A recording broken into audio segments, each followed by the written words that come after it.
허리가 바로서야 건강이 바로선다. 하지만 노화와 함께 작은 충격에도 척추가 무너지고 있는데 50대 이후 급증하고 있는 노인성 척추 질환. 지금 당신의 허리를 사수하라.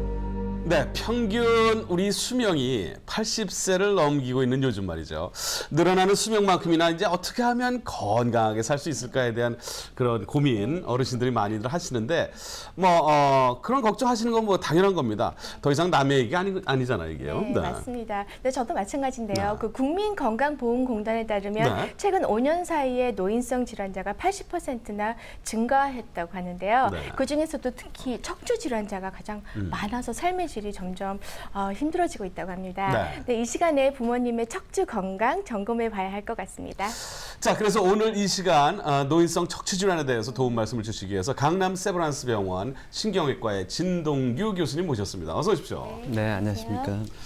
반갑습니다, 교수님. 아무래도 이제 요즘에 이제 우리나라 고령화 사회로 이렇게 서서히 접어들면서 이 고령화 척추 질환자가 늘고 있다는 얘기는 익히 들었습니다만 많이 심각하다는 얘기를 최근에 들었는데 어느 정도 심각하죠, 지금? 네, 저희 강남 세브란스 병원 척추 전문 병원에서 2009년도에 총 1,800명 정도의 척추 수술을 시행하였습니다. 이 중 65세 이상 노인 환자가 한 650명 정도로 척추 수술 환자의 한 36% 정도를 차지하였습니다. 굉장히 많은 숫자죠. 과거 10년 전과 비교했을 때 척추 수술을 받는 환자들의 평균 연령이 약 한 10세 정도 증가하였고요. 특히 표를 보시면 아시겠지만 60대 내지는 70대 환자들이 급격하게 증가하고 있습니다. 그렇군요. 네. 그렇다면은 진짜 그러니까 고령화 자체로 인해서 척추 질환이 늘어났다고 얘기할 수가 있는 건가요? 물론 그런 면도 있습니다만 과거에도 분명히 그 노인 환자들의 척추 문제는 분명히 있었습니다. 하지만 과거 노인 환자들의 전신 건강 상태가 저희가 적극적인 치료, 특히 수술을 하기에는 위험 부담이 많이 있었습니다. 하지만 최근에 노인 환자들의 건강 상태가 아주 좋아졌고요. 심지어는 70대 되신 노인 환자가 마라톤에 도전한다는 얘기도 들었습니다. 이 정도로 노인 환자들의 건강 상태가 좋아지고 이분들이 적극적으로 치료에 임하기 때문에 수술이 증가했다고 볼 수 있습니다. 네, 그렇군요. 근데 보통 보면은요, 이런 척추 질환이 어떤 노화 현상 중에 하나라고 본다면요, 치료가 과연 필요할까? 이렇게 생각하는 분들도 계시거든요. 어떻습니까? 네, 제가 말씀드린 것처럼 노인 환자들의 건강 상태가 좋고요. 또 삶의 질을 유지하기 위해서는 만약에 척추 문제 때문에 생활에 지장이 있고 삶의 질이 떨어진다면 저는 개인적으로 적극적인 치료를 권하고 싶습니다. 네, 그렇군요. 그럼 뭐 적극적인 치료를 해서 예를 들어 뭐 마모가 되거나 이렇게 나이를 들면 퇴화되는데 그런 것들이 뭐 확실히 확연하게 좋아집니까? 치료를 그렇게 하게 되면? 네, 적극적인 치료로 상당히 많은 환자들이 좋아지고 있습니다. 다행이네요, 다행입니다. 그럼 이제 이 노인성 그 척추 질환에 이제 여러 가지가 있을 것 같은데 어떤 것들이 있는지 설명 좀 해주시죠. 네, 노인성 척추 질환은 여러 가지가 있을 수 있습니다. 하지만 가장 대표적인 것으로 퇴행성 척추 질환과 외상성 척추 질환으로 분류할 수가 있습니다. 퇴행성 척추 질환으로는 우리가 흔히 아시는 뭐 허리의 디스크, 또 목 디스크, 또 척추관 협착증 등이 있을 수 있고요. 외상성 척추 질환으로는 골다공증과 이에 합병되는 골다공증성 압박골절이 있을 수 있습니다. 디스크는 많이 들어봤잖아요. 근데 척추관 협착증 이런 거는 어떤 증상을 얘기를 하는 건가요? 척추관 협착증이란 우리 인체가 노화가 진행이 되면서 척추에 퇴행성 변성이 생기고 또 척추에 디스크가 변성이 되고 돌출되면서 또 이와 더불어 척추의 인대가 커지고 관절이 커지고 결국에 가서는 신경이 지나가는 관이 좁아지게 됩니다. 사진에서 보는 것처럼 척추에 신경이 지나가는 통로가 좁아지는 증상을 척추관 협착증이라 합니다. 어떠한 증상들이 있을 때 우리가 이제 이 척추관 협착증이라고 좀 의심해 볼 수 있는지요? 네, 그러니까 척추관 협착증의 가장 대표적인 증상은 보행장애입니다.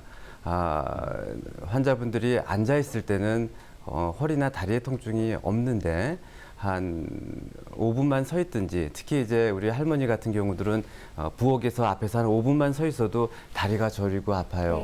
또 환자분들이 한 5분 내지 10분만 보행을 해도 다리가 저리고 땡기고 심지어는 다리가 터질 것처럼 아파서 조금만 걷다 가다 쉬어야 됩니다. 또 다시 일어서서 걷기 시작하면 또 아프고 쉬어야 되고 또 걸으면 또 아프고 이렇게 반복적인 그 보행 장애가 있을 때 우리가 척추관 협착증을 의심할 수가 있습니다. 그렇군요. 아유, 그게 뭐 말은 이렇게 쉽지만 저희들이 어르신들, 저희 외할머니도 이제 돌아가셨지만 이렇게 뵈면 그냥 고통이 말도 못하다고 그러셨는데 아유, 뭐 하여튼 빨리빨리 좋은 맞아요. 조금만 걷다가도 꼭 결과가 주저앉으셔야 되고 정말 참 예. 힘듭니다. 그래서 척추관 협착증일 때 어떻게 치료를 하는지 저희가 화면으로 준비했습니다. 함께 보시죠.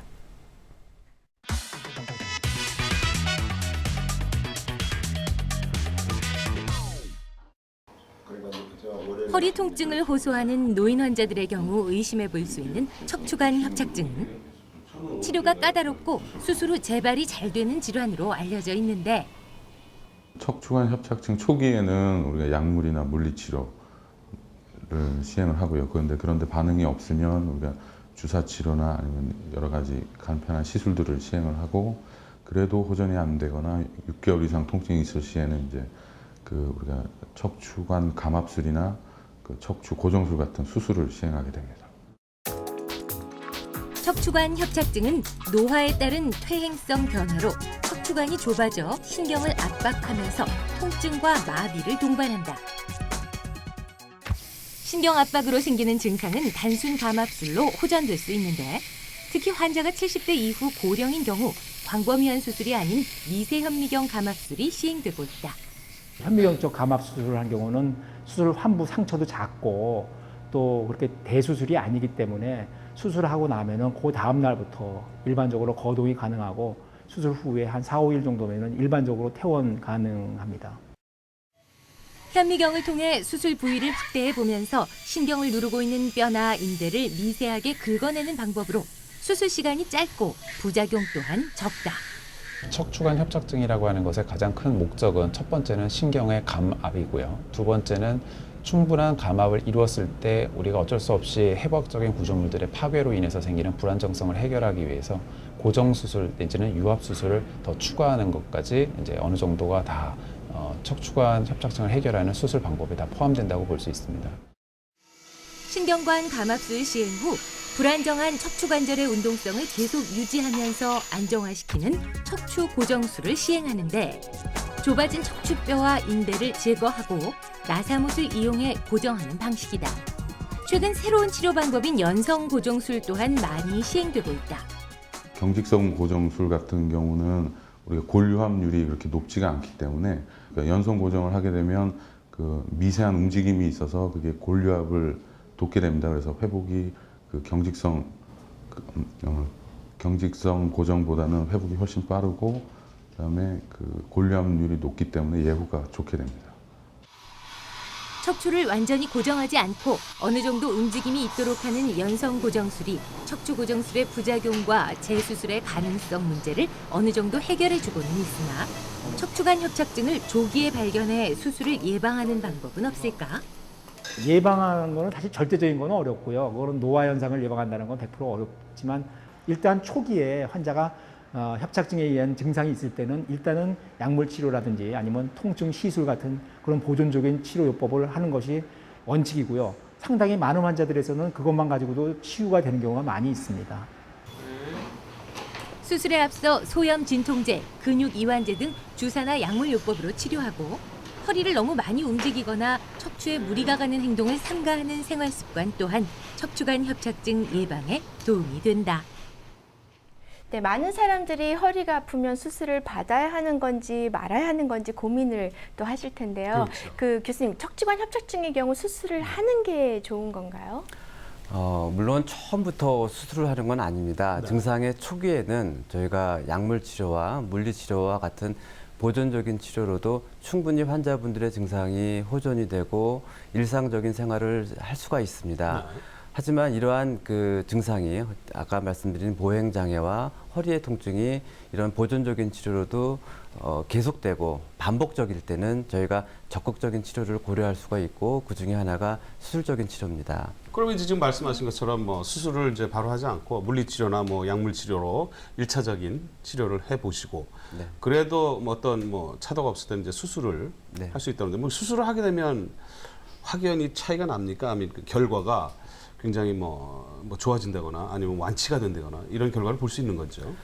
물론 그 노화에 의한 치료에 완치는 없습니다. 네. 하지만 환자분들의 증상이 많이 호전이 되고요. 예를 들자면 5분밖에 못 걷던 노인 환자가 한 20-30분 이상 걷게 되고요. 외출을 못했던 환자들이 외출을 하게 되고 심지어 여행도 하고 운동도 할 수가 있습니다. 여기서 중요한 것은요. 노인 환자들이 이렇게 외출도 하고 사회활동을 하면서 자신의 건강이 유지가 되고 또 다른 2차적인 질병을 예방할 수 있다는 점이 더 중요한 점입니다. 그렇죠, 그렇죠. 네. 네. 또 요즘은 또 노인분들이 척추 디스크는 줄고 압박골절이 많이 는다는 얘기를 들었거든요. 그 척추 압박골절은 왜 생기는 건가요? 물론 척추의 압박골절은 다쳐서 생기는 겁니다. 예를 들자면 교통사고다, 추락사고다, 다쳐서 생기는 것인데요. 우리 노인 환자들은 대부분 척추에 골다공증이 있습니다.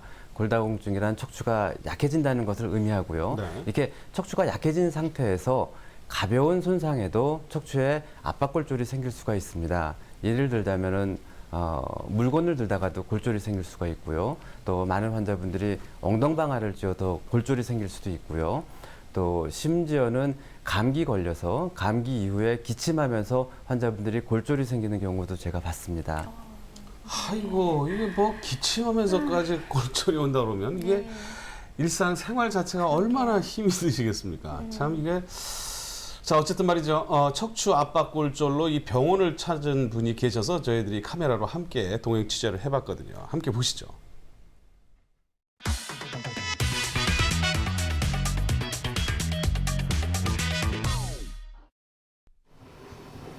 밭에서 고추박스를 들다가 넘어진 윤신출 씨. 처음에는 가벼운 타박상 정도로 여겼지만 다음 날 아침 극심한 통증과 함께 몸을 움직일 수 없게 되었는데 아프긴 이만저만 아픈 게 아니었어. 아주 말도 못하게 아팠어. 웅치고 뛰질 못하게 아프다가 이런 경란을 내가 2번 이 척추로도 여기 2번째 올라오는 거야. 조금도 뭘 드는 게 없어. 그러니까 일상생활에 아주 성가시는 일이 하나둘이 아니야. 일주일이 지나도 나아질 기미가 전혀 보이지 않자 병원을 찾은 윤신출 씨. 엑스레이 검사 결과 척추뼈 한 개가 골절된 상태였다. 이번이 처음이 아니다. 9개월 전에도 무거운 것을 들다가 척추뼈가 골절된 적이 있었는데 그 원인을 찾기 위해 골밀도 검사를 시행했다. 그 결과 그녀의 골밀도 수치는 마이너스 3.2. 골다공증 진단 기준인 마이너스 2.5보다 낮게 나와 습관적으로 골절될 위험성이 높은 상황이었다. 척추뿐만 아니라 고관절에도 골절이 발생될 수 있는데 뼈가 골절이 됐을 때 사실은 이제 뼈가 약해서 골절이 되는데 처음부터 이렇게 확 주저앉지는 않아요. 그러니까 골절이 있는 상태지만 이 상태에서 잘 치료를 하면은 그냥 깨져 있지만은 그 상태를 잘 유지하면서 회복이 될 수가 있는데 제대로 치료를 하지 않으면은 점차 그 뼈가 약하니까 또 골절되어 있으니까 더 진행될 수가 있습니다. 그래서 뼈가 변형이 온다든지 그걸로 인해서 신경이 더 눌린다든지 아니면 허리가 좀 꼬부라진다든지 이러한 2차적으로 척추 변형에 따른 또 문제가 생기기도 하기 때문에 초기에 이제 골절이 있을 때 변형이 오지 않도록 치료하는 게 중요하죠. 따라서 척추 압박 골절이 경미한 경우에는 안정을 취하며 약물 치료를 통해 통증을 완화시켜주는 보존적 치료만으로도 회복이 가능하다. 하지만 골다공증이 심한 압박 골절의 경우에는 수술이 불가피한데 이때 척추체 성형술을 통해 골절된 척추뼈 사이에 골시멘트를 주입해 척추뼈 사이를 단단하게 지지해준다. 척추의 그 골절된 부분에 액상과 같은 그런 시멘트가 들어가서 경화가 됨으로 인해서 즉각적인 어떤 강도의 증가를 일단 얻을 수가 있습니다. 즉각적인 강도의 증가가 곧 통증의 완화 효과로 이어지게 되고요. 그 골시멘트 자체가 경화됨으로써 생기는 발생하는 열에 의해서 신경 조직에도 역시 통증 신경 소멸을 우리가 제거함으로 인해 통증이 훨씬 더 좋아지는 그런 작용이 있습니다. 척추체 성형술은 국소마취로 피부를 절개하지 않고 시술하기 때문에 회복이 빠르며 흉터가 거의 남지 않는다. 따라서 전신 마취가 어려운 노인 환자들에게도 시행할 수 있다. 골절이 있다고 다 시멘트 사용하는 건 아니고요. 골절이 있더라도 변형이 심하지 않거나 앞으로 약물 치료로 잘 회복될 수 있는 경우는 일반적인 그냥 보존적 치료, 그러니까 골다공증 치료와 보조기 착용 이런 걸로 치료를 하고요. 골절이 좀 심하고 통증이 아주 심해서 생활하기가 힘든 경우, 그런 경우에 선택적으로 우리가 골시멘트 치료를 하고 있습니다. 골다공증으로 골절이 발생한 경우 오래 누워있게 되면 당신도 모르는 사이 뼈가 더 약해져 또 다른 골절을 부를 수 있습니다. 네, 그 윤신출 할머니만 보더라도 뼈 자체가 워낙 약해져 있기 때문에 재발의 빈도가 아무래도 높지 않을까 싶은데 어떤가요, 교수님? 골다공증성 척추골절의 재발의 빈도는 상당히 높은 편입니다. 그래서 척추골절 같은 경우 1년에 재골절이 생길 가능성이 한 20% 정도를 보고 있습니다. 즉 다시 말해서 골다공증성 척추골절 5명 중 1명은 1년 내에 재발한다고 보면 됩니다. 대부분 이제 어르신들 보면 이제 골절이 됐는데도 잘 모르고 지나가는 경우가 왕왕 있죠. 뭐 어디가 그냥 결린다, 쑤신다, 뭐 이 정도로만. 근데 이 어떤 경우에 우리가 이제 척추 압박 골절이라고 의심을 해볼 수 있는 거죠? 네. 앞서서 말씀드린 것처럼 노인 환자분들이 가벼운 손상에도 아주 극심한 허리의 통증이 갑자기 발생했을 때 저희가 척추골절을 의심할 수가 있습니다. 하지만 이러한 척추골절이 발생돼서 요통이 생긴다 하더라도 대부분의 환자분들은 시간이 지나면서 서서히 좋아지게 됩니다. 하지만 이러한 통증이 시간이 지남에도 불구하고 요통이 지속돼서 특히 노인 환자분들이 침대에서 누웠다가 일었을 때 또 이러한 의자에서 앉았다가 일었을 때 허리의 통증이 계속 반복적이라면 저희가 골다공증성 압박골절을 의심할 수가 있고요. 이럴 때는 가까운 전문 병원을 찾으셔야 됩니다. 네, 그렇군요. 네. 새삼 참 척추가 굉장히 중요하다는 걸 다시 한번 생각을 하게 하는데요. 상상을 거의 못할 것 같아요. 어느 정도로 그렇죠. 이 고통, 통증이 올지. 네, 그렇습니다. 근데 허리라고 하는 게 일단 뭐 저희 지지대잖아요, 아무래도. 근데 교수님, 저희가 노화는 막을 수는 없지만 척추 노화는 좀 늦출 수는 있을지 모르겠거든요. 알려주세요, 방법이 있으면. 척추 노화를 저희가 막을 수는 없겠죠. 하지만 저희가 이제 젊었을 때부터 규칙적인 생활을 하고 적당한 운동을 하고 또 체중 관리를 해서 노화에 대비해야 되는 게 가장 좋은 방법으로 생각이 됩니다. 그러면 이제 얼핏 제 생각 같아서는 이게 허리 근육 강화 운동을 좀 뭐 이렇게 해야 되는 거 아닌가. 근데 노인들, 어르신들은 이런 운동 자체가 또 쉽지 않잖아요. 이게 굉장히 에너지를 많이 소비하는 운동이라서. 그냥 가벼운 운동으로도 예방이 되는 건가요, 이렇게 살살? 그러니까 노인 환자분들에서 힘든 운동은 힘듭니다. 아까 말씀드렸다시피 골다공증이 있기 때문에요. 또 잘못 운동하다가 또 뼈가 부러질 수도 있습니다. 그래서 제가 봐서는 물론 연령에 따라서 운동 방법이 다를 수가 있겠지만 보행하면서 하는 유산소 운동이 가장 좋을 것으로 생각이 됩니다. 자, 그럼 정리를 좀 하는 의미에서 오늘 노인성 질환이 이제 뭐 여러 가지 많잖아요. 마지막으로 당부의 말씀이나 저희들에게 해주실 말씀이 있으면 한마디 부탁드립니다. 우리의 신체는 잘 적응해 갑니다.